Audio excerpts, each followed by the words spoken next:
नमस्कार। इस वक्त की बड़ी खबर यही है कि गौरव वल्लभ भाजपा से राज्यसभा के उम्मीदवार होंगे। अब तक आधिकारिक घोषणा नहीं हुई है, लेकिन जो जानकारी निकलकर सामने आई है वो यही है कि गौरव वल्लभ के नाम पर सहमति बन गई है। हो सकता है कि आधिकारिक घोषणा थोड़ी देर में हो जाए। हमारे साथ पांडे जी हैं, उनसे ही जानते हैं। पांडे जी, बताइए क्या जानकारी है।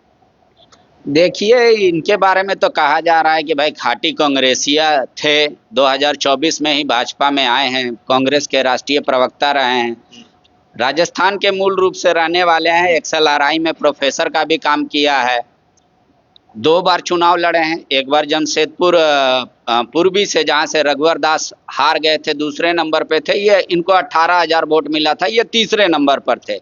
और सरयू राय निर्दलीय वहां उस वक्त जीते थे, 2024 में आए।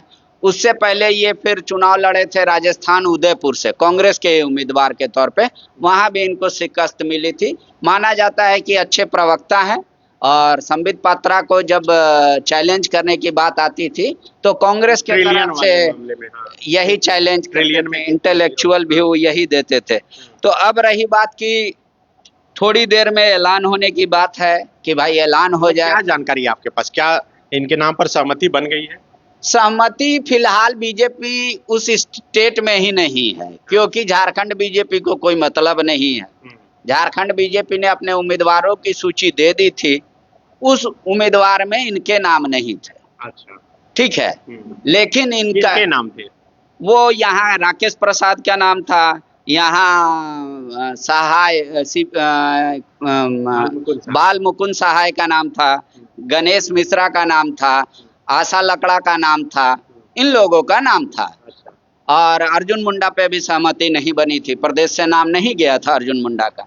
ये सब है। लेकिन अब चूंकि केंद्र को ही सब चीज करना है, केंद्र हो सकता है ये मान रही हो कि कांग्रेस में इतने वर्ष तक रहे हैं तो कांग्रेसियों से इनकी अच्छी पकड़ हो, तो कुछ ईंटा तो खड़का ही लेंगे। और इधर जेएमएम भी दोनों सीट पर उम्मीदवार देने की तैयारी। अभी जेएमएम तो उम्मीदवार, ये कार्यकर्ताओं की इच्छा है। आज बैठक में कार्यकर्ताओं की इच्छा से अवगत करा दिया गया मुख्यमंत्री को। मुख्यमंत्री जब तक खक करके नहीं कह देते कि हम दोनों सीट पर दे रहे हैं, या फिर उनके तरफ से जो 4:30 बजे आज प्रेस वार्ता रखी गई है, तो उसमें सुप्रियो भट्टाचार्य जी आधिकारिक तौर पे ये नहीं कह देते कि हम दोनों उम्मीदवार देंगे और ये दोनों उम्मीदवार होंगे, या सिर्फ इतना ही कह दे कि दोनों। पर यह माना जा रहा है कि इन फाइनल डिसीजन के ऐलान के पहले मुख्यमंत्री हेमंत सोरेन खड़गे जी से भी बात कर सकते हैं और राहुल गांधी जी से भी बात कर सकते हैं। कई लोग जेएमएम में भी हैं, ये कह रहे हैं कि क्या बात करने की जरूरत है। कांग्रेस ने तो बिना बात किए जब ऐलान कर दिया, राष्ट्रीय दल है तो क्षेत्रीय दल की इतनी तो गरिमा रखिए, आप भी बात मत कीजिए, आपको जो निर्णय लेना है ले लीजिए। इधर आते हैं, गौरव वल्लभ के नाम पर सहमति बनी, इसके पीछे का कारण क्या है? क्या प्रधानमंत्री के बहुत नजदीकी हैं, आर्थिक सलाहकार समिति में भी? चूंकि ये देखिए आईसीए से पास आउट हैं, वहां पढ़ाए हैं, अर्थशास्त्री हैं, तो प्रधानमंत्री का जो एक होता है कि भाई आर्थिक रूप से कौन उनको देगा, तो उसमें एक टीम होती है हर चीज का। प्रधानमंत्री का राजनीतिक सलाहकारों का एक ग्रुप होता है, आईटी सलाहकारों का होता है, आर्थिक सलाहकारों का होता है। उसी सलाहकार समिति में एक ये सदस्य है।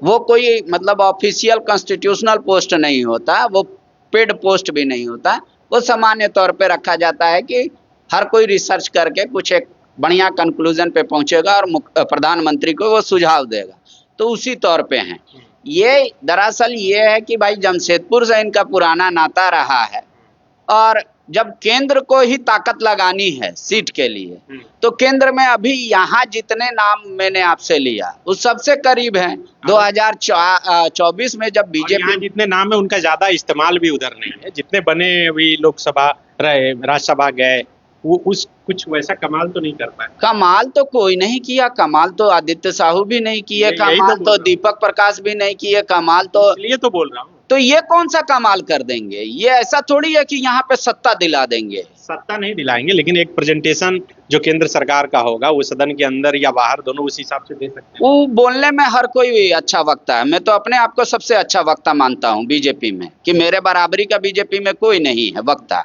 तो कोई आप बीजेपी मुझे बना देगी?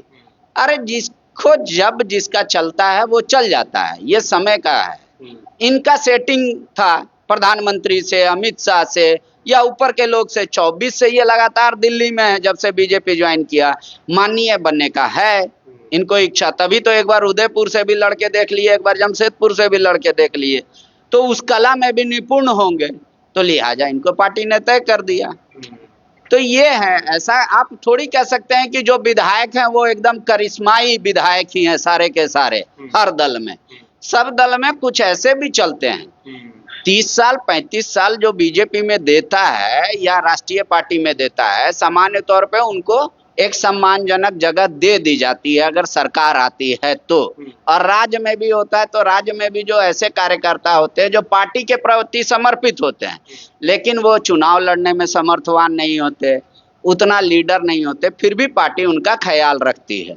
तो उसी तरीके पे देखा जाना चाहिए। फिलहाल बीजेपी को एक चाहिए उम्मीदवार जो उनके हाँ में हाँ करे, मतलब फर्मली, तो वो उसमें ये फिट बैठे। ये समय का है कि किसका कितना बढ़िया सेटिंग बैठ जाता है, यही होता है सामान्य तौर पे। बिल्कुल, देखिए फिलहाल जो खबर निकलकर सामने आई है वो यही है कि गौरव वल्लभ के नाम पर सहमति बन गई है और हो सकता है कि थोड़ी देर में आधिकारिक रूप से इसकी घोषणा भी हो जाए। हम लोग भी इंतजार कर रहे हैं और खबर जब तक आधिकारिक रूप से घोषणा न हो जाए तब तक सही नहीं मानी जाती, क्योंकि जिस तरह से पांडे जी कह रहे हैं कि जो स्टेट की कमेटी से जो रिपोर्ट गई थी उसमें इनका नाम नहीं था। आप कांग्रेस में भी देखिए कि जितने नामों की चर्चा चल रही थी उन उम्मीदवारों के नाम की घोषणा नहीं हुई, बल्कि प्रणव झा को कांग्रेस ने उम्मीदवार बनाया है। तो अब तक आधिकारिक रूप से सिर्फ कांग्रेस ने ही उम्मीदवार के नाम की घोषणा की है। जेएमएम के मंत्री मुख्यमंत्री की बैठक के बाद ये लगातार कह रहे हैं कि पार्टी के कार्यकर्ताओं का दबाव है कि दोनों सीटों पर पार्टी चुनाव लड़े, और भारतीय जनता पार्टी से ये खबर निकलकर सामने आ रही है कि गौरव वल्लभ के नाम पर सहमति बन गई है। थोड़ी देर में हो सकता है कि आधिकारिक रूप से घोषणा हो जाए। शुक्रिया।